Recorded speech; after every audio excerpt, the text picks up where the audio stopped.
Di sebuah desa bernama Sumberrejo, ada hamparan sawah luas yang selalu menghasilkan panen terbaik di daerah itu. Bahkan saat desa lain gagal panen karena hama atau kemarau, sawah di Sumberrejo tetap hijau. Namun ada satu aturan yang tidak pernah dilanggar warga. Jangan pernah berjalan di pematang sawah saat tengah malam, terutama ketika bulan purnama. Karena menurut cerita leluhur, sawah itu tidak hanya dijaga petani. Ada penjaga lain. Konon puluhan tahun lalu, desa itu pernah mengalami paceklik panjang. Hama tikus menyerang tanpa henti. Air irigasi mengering, tanah retak.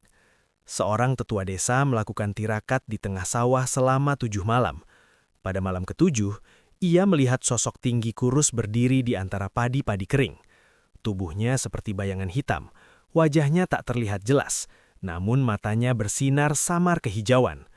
Sosok itu berkata, "Aku bisa menjaga sawahmu, tapi jangan ganggu jalanku saat malam." Tetua desa menyanggupi. Sejak saat itu, sawah selalu subur, dan setiap tengah malam, kadang terlihat sosok tinggi berjalan menyusuri pematang, pelan, tanpa suara. Bertahun-tahun aturan itu dipatuhi, hingga suatu hari datanglah Bayu, pemuda kota yang baru menikah dengan gadis desa bernama Sari. Bayu tidak percaya cerita-cerita seperti itu. Menurutnya, kesuburan sawah karena pupuk dan irigasi, bukan makhluk tak terlihat.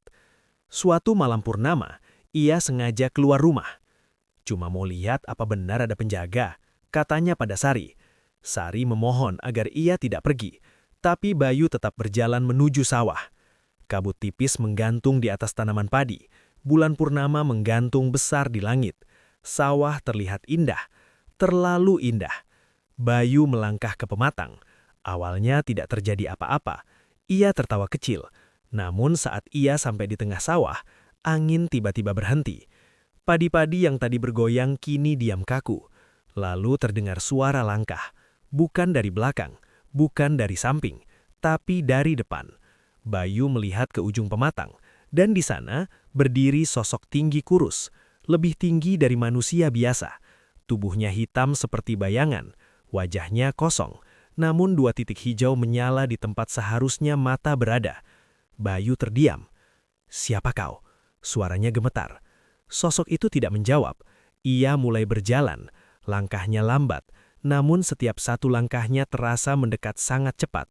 Bayu mencoba mundur, namun pematang terasa semakin sempit.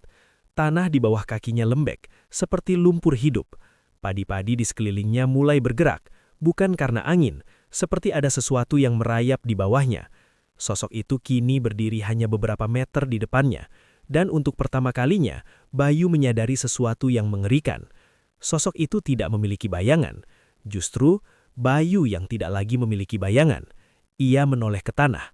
Benar, bayangannya hilang.